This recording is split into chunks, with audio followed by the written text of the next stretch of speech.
Have you been thinking about how to make money off of your farm? I know a lot of us get into farming because we see some cool YouTube videos, or maybe it was COVID that woke you up to how weak the food supply chain is and how important it is for us to be participating in our production of our food instead of relying on foreign countries and massive corporations that can get shut down at the stroke of a bureaucrat's pen.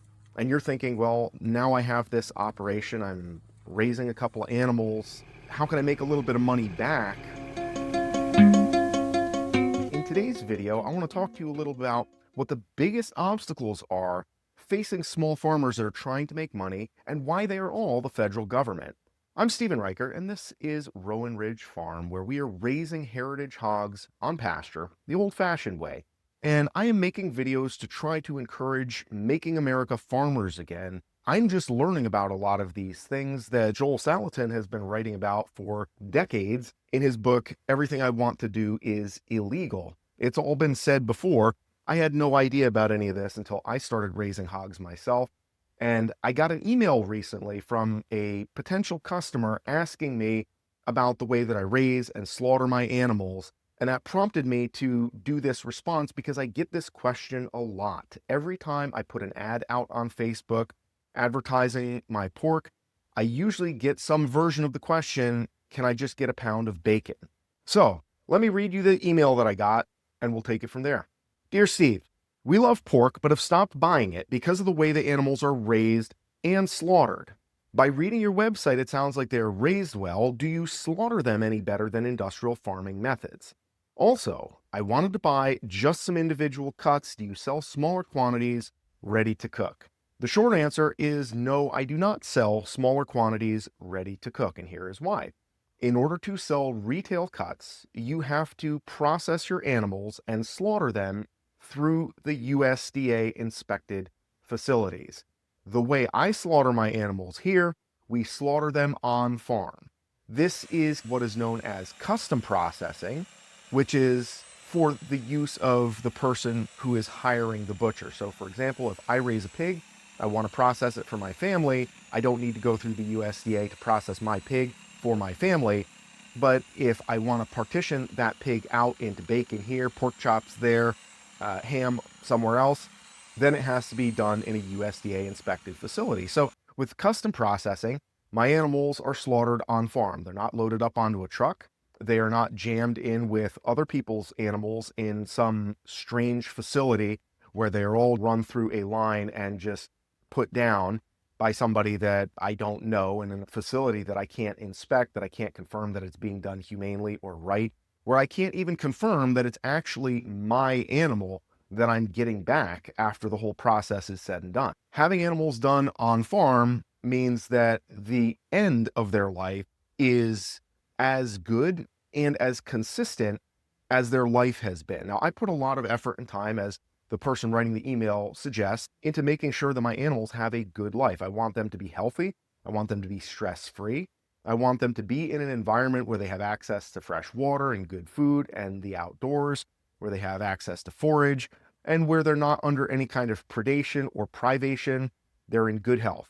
A lot of people who raise their pigs this way, they kind of skip the last step by sending their animals to a USDA processor, and the last 24 to 48 hours of their animals' lives are significantly out of step with that low stress, happy and healthy way of living that they have enjoyed up till that point. And to me, sending animals to a USDA processor negates a lot of the benefit of raising animals in an ethical way, because you're giving them what I would argue is an unethical exit to this world compared to what we're able to do when we get out of the USDA inspection.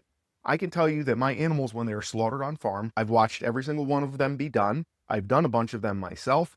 Every single time, I know that it's done right. I know that it's done with respect. I know that the last interaction that a person has with that animal before its life is taken is friendly and respectful. And when it goes, there is no stress. It's not being loaded on and off trailers. It's not being jammed in with a bunch of other animals. It's not afraid. It's not stressed out. It's not screaming. It's not crying. It's munching on its food, and then bang, lights out, and it's over.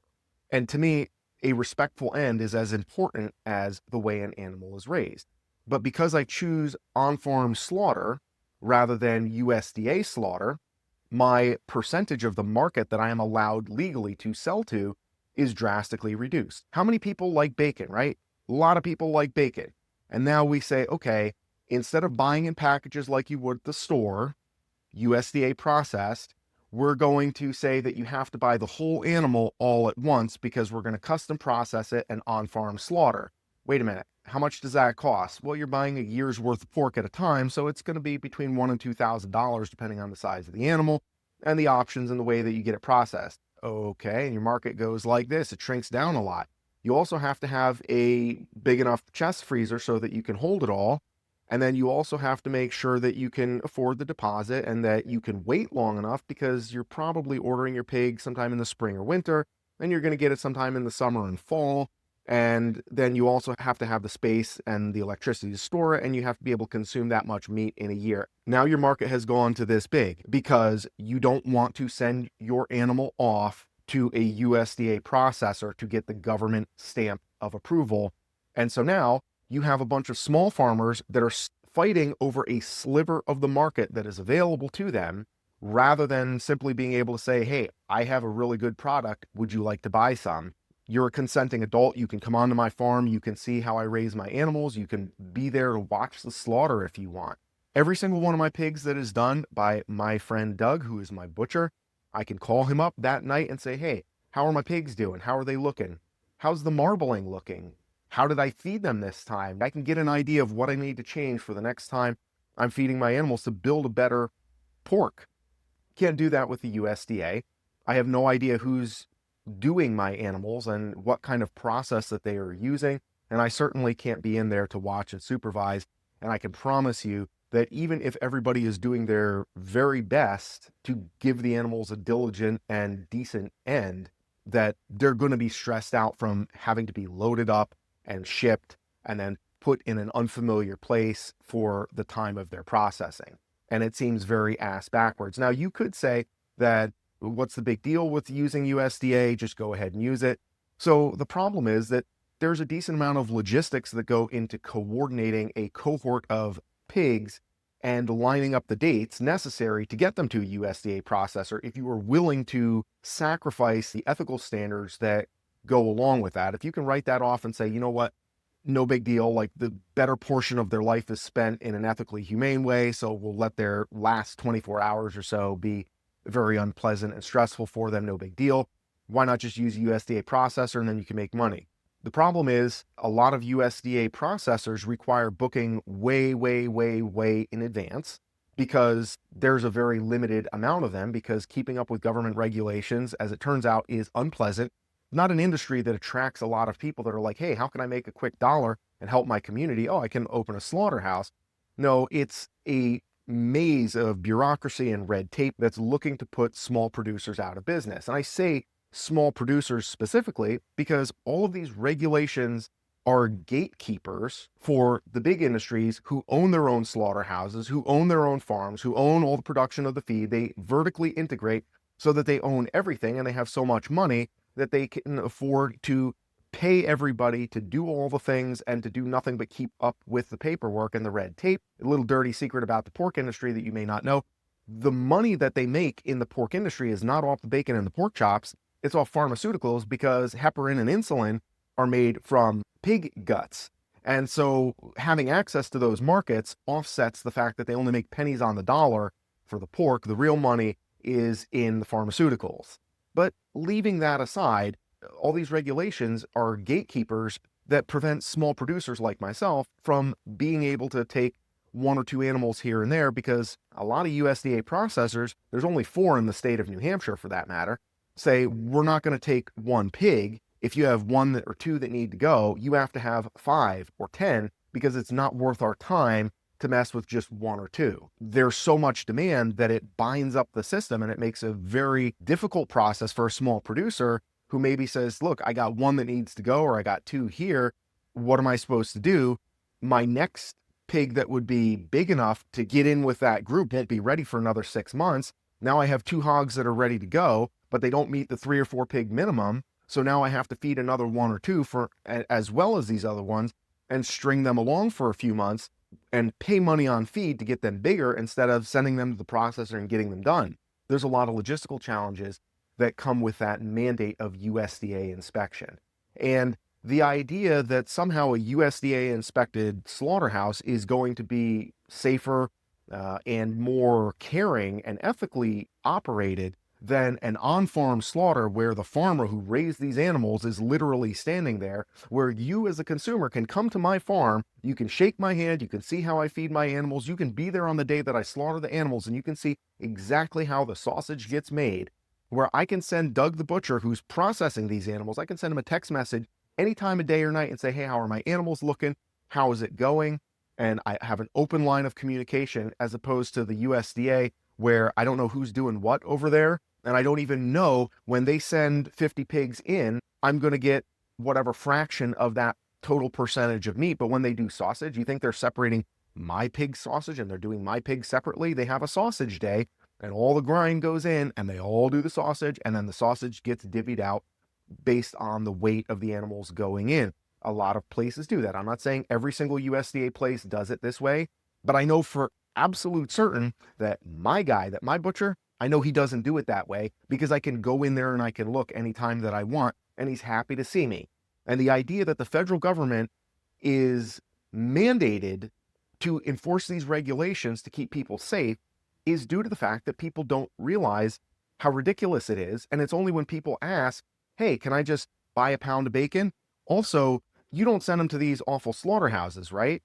That it's like, yeah, if I wanted to sell you a pound of bacon without the rest of the pig, I'd have to send my animals to that awful slaughterhouse. All the documentaries that you see on Netflix that have all of the evils that they're made by like Joaquin Phoenix and all the vegans, where it's like, oh, meat is bad and industrial farming, and which I don't disagree with that. The industrial method of raising and producing and processing meat, it's not pretty. And that's the reason why I raise my own animals on pasture and I process them the way that I do, even though it's inconvenient to do so. It's because I want my animals and my food to be treated ethically. I don't think that avoiding meat altogether is the answer. I think getting more people involved in real hands-on agriculture, where you know where your meat comes from and where you have to have these conversations with your farmer, and your farmer says, I'm sorry, I can't sell you the meat the way that you want. And you say, wait a minute, that's stupid. And you write your congressman, you write your state representative, you write your senator, and we start making noise about this. That's how we get things changed. Now is a politically turbulent time where there's a lot of change and upheaval, and at least nominally, a decent amount of political cutting happening of regulations. And the first place that that should be happening is in the food industry with the USDA, to keep these companies from goofing up the way that small farmers operate, so that we can compete with the Smithfield Pork and all of these massive companies. My answer is not to regulate big companies to make it so that they can't do their dirty business. My answer is to say, stop tying my hands behind my back and making it so I can't process my animals ethically and sell them to handicap me so that I can't take a piece out of Smithfield Pork's business. Because at the end of the day, if we were competing on a level playing field where I could sell my product to people as easily as Smithfield sells theirs, I know I make a better product, and it wouldn't take that much time for me to build a business where I could sustain myself as a small farmer. And if I can do that, more people would do that. How many people, if they were given the opportunity and they knew it was simple as raise animals cleanly, get them butchered properly, and then sell to your community, and it wasn't jumping through hoops to satisfy government regulations, who wouldn't do that? There's a lot more people now that want to do that than ever before. And that's the reason why we need to make America farmers again, so that people get pissed about this and start doing something. The state of New Hampshire had a bill in the state Congress that was set to make the sale of custom processed, non-USDA inspected meat legal within state lines. So I couldn't sell across the state or out of state, somebody in Connecticut or Massachusetts or Vermont, something like that.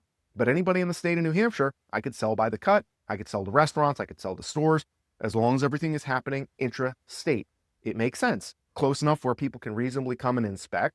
What's better and more transparent than that? Certainly not a USDA stamp, but the cowards in our state Senate voted against it because they did not want trouble with the federal government. Federal government does nothing but make trouble for small farmers, And there's no good reason for it. It's not keeping you safer. It's not keeping me safer. All it's doing is propping up the massive companies that own and operate the meat industry. If it was not for this one thing, making a living as a small farmer would be relatively simple. The regulations are the problem. The regulations are the problem. We need you involved in this fight. Write your congressman, write your senator, look into this stuff, subscribe to this channel, and then get out there and start making some noise. Grow your own animals and start complaining. That's the only way it's going to change, is when more people get pissed about the injustice and the nonsense that is being foisted over on us, while Smithfield Pork is able to produce trash that gets sold like it's no big deal.